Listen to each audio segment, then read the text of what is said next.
Well, the closure of borders, it does really go against the advice of our Federal Deputy Chief Medical Officer, Paul Kelly. He said that there's no medical evidence to warrant the closure of borders at this stage. Now, we know that there are plenty of there is a war of words between those states and territories that have decided to keep their borders closed. That's Queensland, Western Australia, South Australia and the Northern Territory.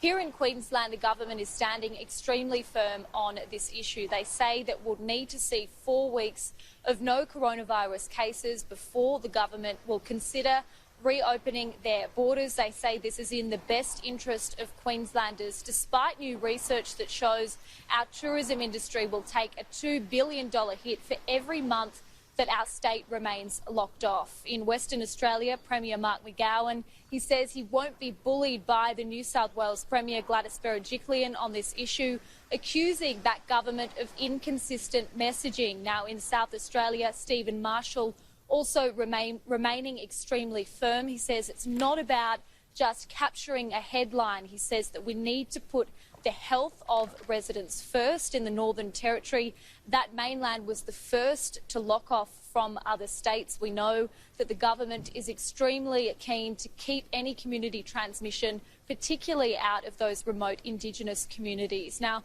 let's take a listen to what Paul Kelly said about that lack of medical advice.